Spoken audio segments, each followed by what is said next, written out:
दोस्तों, आज की इस वीडियो में मैं आपको गंगा नदी के पूरे प्रवाह मार्ग के बारे में समझाऊंगा। मैं आपको समझाऊंगा कि ये नदी कहाँ से शुरू होती है, किन किन स्थानों से होके गुजरती है, इसकी फाइनल डेस्टिनेशन क्या है, मतलब ये आखिर में जाके कहाँ जाती है। इसके अलावा इसकी सहायक नदियाँ कौन कौन सी होती हैं, ये सारी की सारी चीज़ें आज हम लोग समझेंगे। तो आप कह सकते हो कि पूरा गंगा नदी का तंत्र आपको एक नक्शे से समझ में आ जाएगा। अब आपका पहला काम तो ये है कि जो चीज़ मैं आपको नक्शे से समझाऊंगा पहले तो आपको वो बनानी है। इसके अलावा साथ के साथ जो मैं फैक्ट्स आपको बताता हूं उसको आपको लिखते जाना है, क्योंकि उससे डायरेक्टली प्रश्न बनते हैं। तो ज़्यादा देर ना करते हुए हम शुरू करते हैं। देखिए, सबसे पहले तो कुछ चीज़ें जान लीजिए गंगा नदी के बारे में। भारत की भूमि पर बहने वाली सबसे लंबी नदी गंगा नदी ही है, जिसकी लंबाई तकरीबन 2525 किलोमीटर है। यानी कि बहुत लंबा ये बहती है, बहुत लंबा इसका मार्ग होता है। ठीक है। ये नदी दो देशों से होकर गुजरती है, एक तो भारत है, दूसरा बांग्लादेश है। भारत में इसे गंगा नदी के नाम से जाना जाता है, वहीं बांग्लादेश में इसे पद्मा नदी के नाम से जाना जाता है। ठीक है। अच्छा, भारत के ऐसे 5 राज्य हैं जिसपे से गंगा नदी होकर गुजरती है। एक है उत्तराखंड, जहां से ये शुरू होती है। फिर आता है उत्तर प्रदेश, फिर बिहार, फिर झारखंड के थोड़े बहुत हिस्से, और फिर पश्चिम बंगाल। अभी इस रास्ते को मैं आपको अच्छी तरीके से मैप की मदद से समझाऊंगा और आपको अच्छी तरह समझ में आएगा। देखिए, गंगा नदी जो है वो अपने स्वयं शुद्धिकरण गुणों के कारण जानी जाती है। मतलब ऐसा कहा जाता है कि इसके अंदर कीड़े नहीं लगते। इसका क्या कारण है? देखो, इस नदी में ऑक्सीजन का स्तर जो होता है वो बहुत ज्यादा होता है, जिसकी वजह से इसका पानी लंबे समय तक ताजा बना रहता है। वैज्ञानिकों के मुताबिक इस गंगा नदी के पानी में बैक्टीरियोफेज नामक एक वायरस होता है जो हानिकारक सूक्ष्म जीवाणुओं से लड़ता है, मतलब उन्हें पनपने ही नहीं देता। और इस वजह से ये पानी लंबे समय तक ताजा बना रहता है और साथ ही इसमें कीड़े भी नहीं लगते। तो ये जो स्वयं शुद्धिकरण का गुण है ये बहुत इंपॉर्टेंट होता है गंगा नदी के लिए। इस चीज को आपको याद रखना है। अच्छा, दो चीजें और हैं। पहली ये कि गंगा नदी को 2008 में भारत की राष्ट्रीय नदी घोषित किया गया था। भारत की राष्ट्रीय नदी कौन सी है पूछा जाता है तो आपको गंगा नदी लिखनी है। और गंगा नदी के अंदर जो डॉल्फिन पाई जाती है, गंगा डॉल्फिन जिसको कहते हैं, उसको भारत का राष्ट्रीय जलीय जीव घोषित किया गया है। तो ये दो फैक्ट हैं जो पूछ लिए जाते हैं कि भारत की राष्ट्रीय नदी कौन सी है और भारत का राष्ट्रीय जलीय जीव कौन सा है। चलिए, अब हम इसके प्रवाह मार्ग की बात करते हैं और शुरुआत करेंगे इसके उद्गम के साथ कि ये नदी शुरू कहाँ से होती है। तो देखो, ये नदी एक सतत वाहिनी नदी है, लगातार बहती रहती है। तो ये नदी निकलती ग्लेशियर से है। हमारे देश के अंदर बहुत सी ऐसी पहाड़ियां हैं जो बर्फ की बनी हुई हैं और उन्हें हम हिमानी के नाम से जानते हैं। तो एक हिमानी है जिसे गंगोत्री हिमानी कहा जाता है और दूसरी को संतोपत हिमानी कहा जाता है। इन दोनों हिमानियों से दो नदियां निकलती हैं।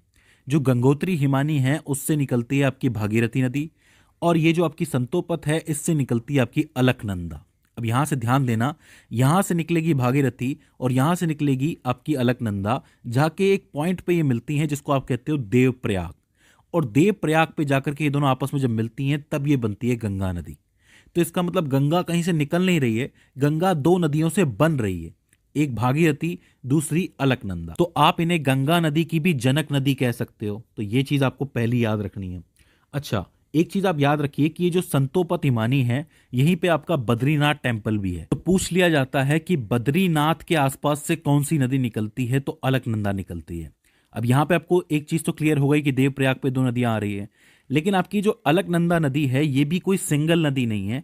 इसके पास भी सहायक नदियां होती हैं। इसके पास 4 सहायक नदियां होती हैं। देखो, ध्यान से समझना।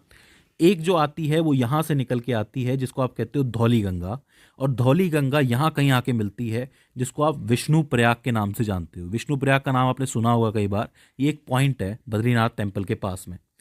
इसके बाद आप थोड़ा नीचे आओगे तो एक नदी और आती है जिसको नंदाकिनी के नाम से जाना जाता है। नंदाकिनी, जो यहां आकर के मिलती है नंद प्रयाग के ऊपर।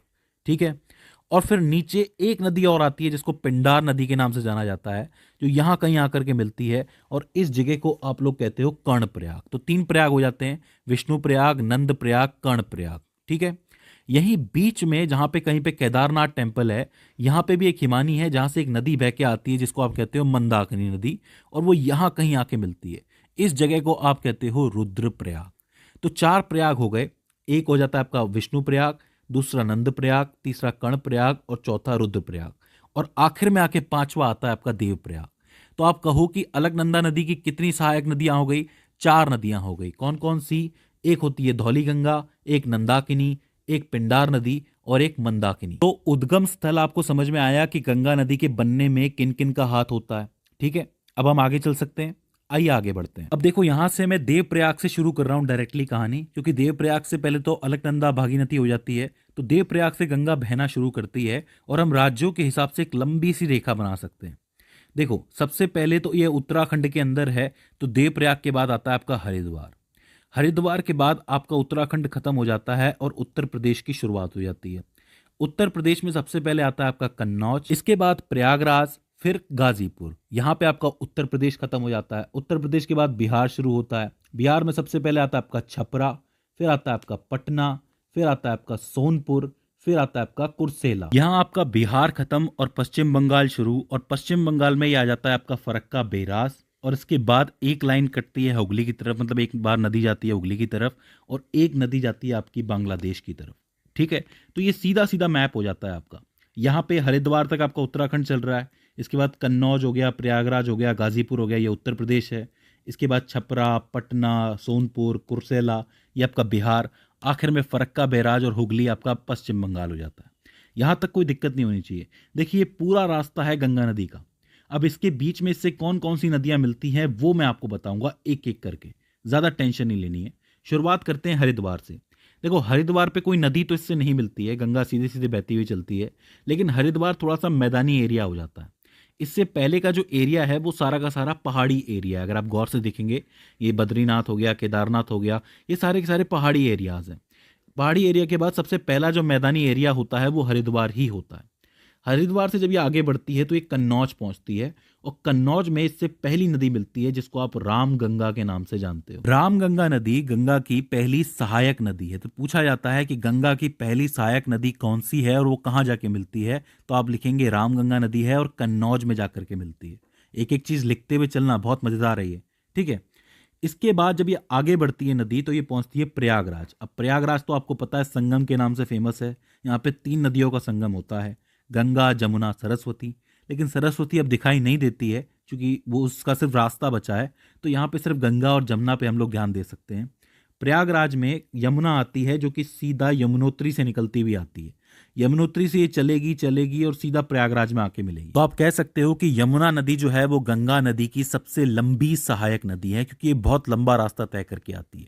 अच्छा, ये जो यमुना नदी है इसकी भी 3 सहायक नदियां हैं, मतलब इसमें भी 3 नदियां आकर के जुड़ती हैं। एक है चंबल नदी जो कि एमपी की बहुत फेमस नदी है, इसके बारे में आपने सुना होगा।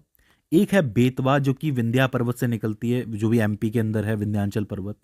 और एक है आपकी केन नदी जो कि कैमूर पहाड़ियों से निकलती है, ये भी एमपी के अंदर है।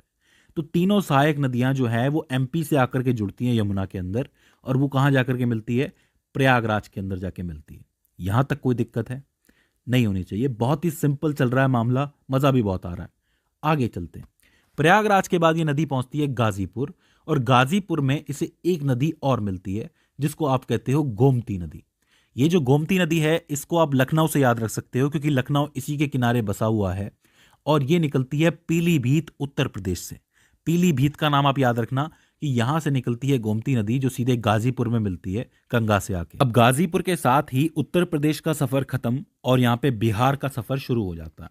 इसके बाद ये नदी पहुंचती है छपरा।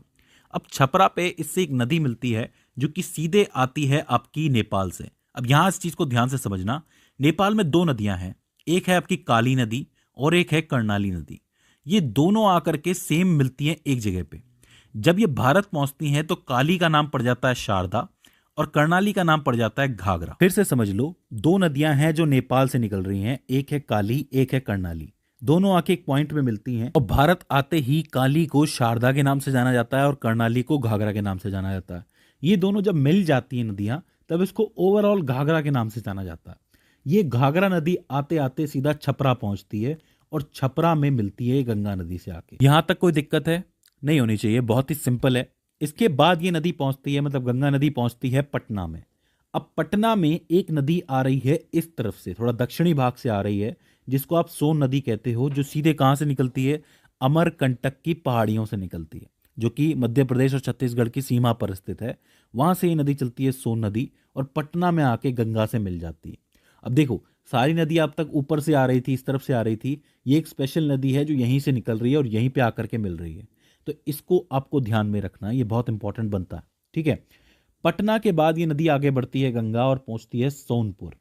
लेकिन सोनपुर में एक नदी और आती है जो सीधे नेपाल से चलती हुई आ रही है, जिसको आप कहते हो गंडक नदी। अब इसे गंडकी नदी भी कहा जाता है। मैं आपको बता दूं कि ये नेपाल की प्रमुख नदियों में से एक है जो आकर के मिलती है आपके सोनपुर के अंदर। सोनपुर से ये चलती है कुर्सेला की तरफ, और कुर्सेला में एक और नदी आती है जो कि नेपाल से निकल रही होती है, जिसको आप कहते हो कोसी नदी। अब कोसी का नाम तो आपने बहुत बार सुना होगा, ये बात मैं जानता हूँ। कोसी नदी कहाँ आके मिलती है? कुर्सेला पे निकलती है।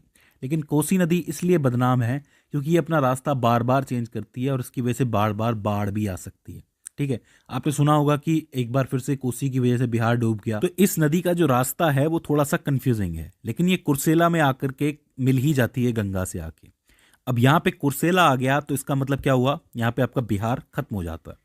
इसके बाद ये नदी पश्चिम बंगाल की तरफ बढ़ती है और पहुंचती है फरक्का बैराज, जहां पे इससे एक नदी और मिलती है जो कि यहां से दार्जिलिंग की पहाड़ियों से निकलती हुई आती है, जिसको महानदी के नाम से जाना जाता है। और ये कह सकते हो आप कि ये गंगा नदी की आखिरी सहायक नदी है जो फरक्का बैराज में मिलती है। और यहाँ से गंगा जो है पूरी तरह पूर्ण हो जाती है। और ये गंगा फिर आगे बढ़ती है पश्चिम बंगाल की तरफ, जहाँ पे हुगली की तरफ एक रास्ता जा रहा है, और ज़्यादातर हिस्सा कहाँ जाता है इसका? बांग्लादेश की तरफ। अच्छा, जब ये पश्चिम बंगाल में जाती है तो यहाँ पे इसको गंगा की जगह हुगली नदी के नाम से जाना जाता है, और हुगली नदी के किनारे ही आपका कलकत्ता भी बसा हुआ है, तो ये चीज़ आपको याद रखनी है। अच्छा, एक रास्ता मैं आपको और बता देता हूँ कि जब ये बांग्लादेश जाती है तो अब इसको पद्मा के नाम से जाना जाता है।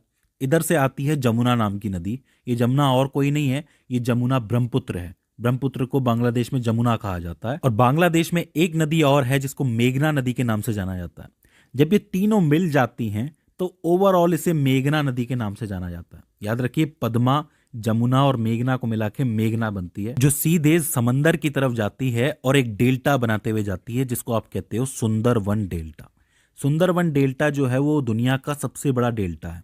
अब आप कहेंगे कि ये डेल्टा क्या होता है? तो देखो, एक सिंपल सी बात समझो कि जब भी कोई नदी कहीं से भी निकलती है, मान लो किसी पहाड़ से निकल रही है, तब उसका वेग बहुत ज़्यादा होता है, उसकी स्पीड बहुत ज़्यादा होती है। तो स्पीड के साथ वो बहुत सारी मिट्टी होती है, बहुत सारी चीज़ें होती हैं जो एक साथ बहाती हुई लेके आती है।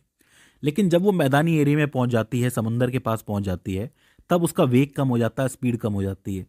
लेकिन साथ में मिट्टी तो बह ही रही है, तो मिट्टी जो है वो भारी होती जाती है। तब इस किनारे पे क्या होता है ना, समंदर के किनारे पे ये जो नदियां हैं इनकी स्पीड बहुत कम हो जाती है और मिट्टी रुक जाती है।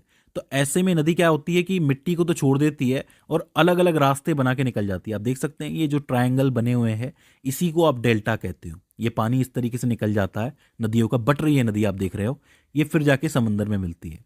और इस पूरी जगह को आप डेल्टा कहते हो। ये जो मिट्टी के बने हुए टीले, ये जो ट्रायंगल टीले हैं, इनको डेल्टा कहते हो। और सुंदरवन डेल्टा जो है वो दुनिया का सबसे बड़ा डेल्टा है। तो दोस्तों, ये हो जाता है गंगा नदी का पूरा प्रवाह मार्ग। आई होप आपको समझ में आया हो। अगर आपने एक भी फैक्ट मिस किया है तो प्लीज वापस जाइए और उसको दोबारा सुनिए और लिखिए, क्योंकि इन सभी फैक्ट से आपके सवाल जरूर बनेंगे। तो दोस्तों, मुझे उम्मीद है कि ये वीडियो आपके लिए हेल्पफुल साबित रही होगी। अगर इसके बाद भी इसके अंदर आपको कोई क्वेरी आती है, कोई दिक्कत आती है, या फिर हमसे कोई गलती हो जाती है, तो आप हमें कमेंट सेक्शन के अंदर बता सकते हैं। तो दोस्तों, आज की इस वीडियो के अंदर बस इतना ही। See you in the next one.